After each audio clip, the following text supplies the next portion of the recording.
कुछ कहानियां स्याही से लिखी जाती हैं और कुछ पत्थरों पर खोदी जाती हैं। लेकिन दुनिया की सबसे कदीम कहानियां हमारे खून में छुपी होती हैं। 3000 साल से मेरे अजदाद ने यही बताया कि हम जलावतन हैं। दुनिया हमें बनी इस्राइल कहती थी।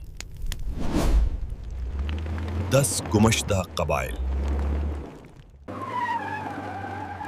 मैं यहां इन अफसानों को गलत साबित करने आया था, या शायद तारीख बदलने। खान बाबा,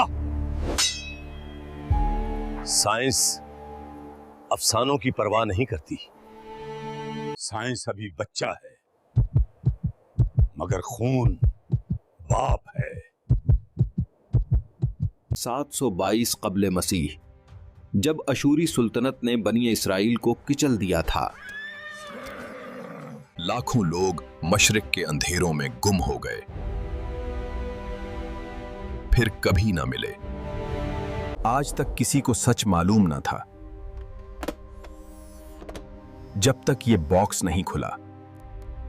हमने यूसुफ जई, आफरीदी और खटक कबाइल के नमूने हासिल किए। ये नाम इत्तफाक नहीं। यूसुफ, एफ्राइम, मना, ये सब बनी इस्राइल के नाम हैं। मुझे लगा था यह आसान होगा, एक पल में सब झूठ साबित हो जाएगा। लेकिन उनकी रिवायात बहुत मखसूस थीं, कुछ ज्यादा ही मखसूस। जुमे की शाम शम्मे रोशन करना, ये ना तो मुसलमानों का रिवाज है ना हिंदुओं का। ये शाल ओढ़ने का अंदाज, 8वें दिन खितना, ये सब कहां से आया? लंदन लैब ने कहा नमूने खराब हैं। वो इब्तदाई नताइज मानने को तैयार नहीं थे। तो हमने दोबारा टेस्ट किया। इस बार जदीद तरीन Y क्रोमोसोम टेक्नोलॉजी के साथ। खान ने कहा था, तुम सबूत ढूंढ रहे हो, हम गैरत ढूंढते हैं। मगर गैरत माइक्रोस्कोप के नीचे नजर नहीं आती। हमने इंतजार किया 48 घंटे, खामोशी और बेचैनी। और फिर फाइल खुली। मेरी सांसें रुक गईं। यह सिर्फ मुमासलत नहीं थी, यह कुछ बहुत अजीब था।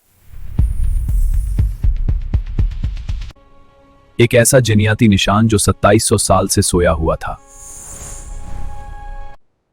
मुझे बुजुर्ग को बताना था, लेकिन कैसे? एक ऐसे आदमी को कैसे बताएं कि उसकी तारीख सच है मगर पेचीदा? मैंने उसे वो निशानात दिखाए जो उसे मशरिक़ वस्ता से जोड़ते थे। उसने कागज को नहीं देखा, उसने मेरी आंखों में देखा। वो बोले, हम कभी बादशाह हुआ करते थे, अब हम मुजाहिद हैं, खुदा ने हमारे लिए यही चुना है। रिपोर्ट वाज़े थी, उनके खून में बनी इस्राइल की निशानियां थी। लेकिन असल मोड़ तो अभी बाकी था, जिसने सबको हला दिया। ये सिर्फ यहूदी डीएनए नहीं था, ये इससे भी कदीम था। ये इशारा था एक मुश्तरका बाप की तरफ, जलावतनी से भी पहले। हम सिर्फ कजन्स नहीं, हम वक्त के बिछड़े हुए भाई हैं। सदियों तक दुनिया उन्हें गुमशुदा कबीला कहती रही, लेकिन वो कभी गुम नहीं हुए, वो तो यहीं थे, सबकी नजरों के सामने। कुछ साइंसदानों के लिए यह रिपोर्ट हतमी नहीं थी, मगर मेरे लिए, मैंने सच उनके चेहरों पर देखा, लेबोरेटरी में नहीं। यह इलाका जंग के लिए जाना जाता है।